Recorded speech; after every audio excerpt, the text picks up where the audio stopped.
नमस्कार मंडळी. भाऊंच्या धक्क्याचं शूटिंग जे आहे ते ऑलरेडी चालू झालेलं आहे.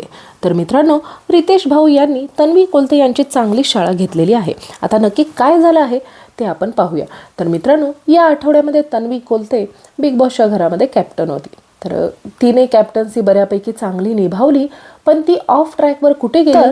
राशन टास्क हारल्यानंतर बाकीचे जे सदस्य आहेत, खास करून राखी, तिला बोलली होती, तुला काय बाई गोल्डन राशन मिळणार, सफर आम्ही करावं, असं बोलल्यानंतर या पोरीनं त्याग केला. आता हे इतकं हे जरा अतीत झालं की तुम्ही नाही खाताय तर मी पण नाही, तुम्ही खाली झोपताय तर मी पण खाली, तुम्ही एक बाथरूम वापरताय तर मी पण तोच वापरणार. पण कॉमन सेन्स आहे की बाथरूम ॲक्च्युली बाकीचं खाली झोपणं वगैरे डझंट बॉदर, कुणालाही घंटा फरक पडला नाही.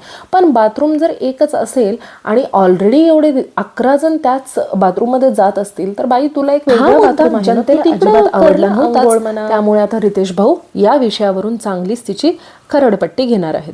आणि दुसरा मुद्दा, जेव्हा राखीने आयुषबद्दल बोललं होतं की तो तुझा बॉयफ्रेंड होता, त्यावर तिचं जे ओव्हर रिॲक्शन होतं ते पण खूपच भयानक होतं. म्हणजे इतकं की ती स्वतःच्या म्हणजे मित्रांचं पण ती ऐकत नव्हती, इतकं ती ओव्हर बिहेव केली. या 2 मुद्द्यांवरून रितेश भाऊ तिची चांगलीच शाळा घेणार आहेत. तर मित्रांनो, माझ्या चॅनलला सबस्क्राईब करायला विसरू नका.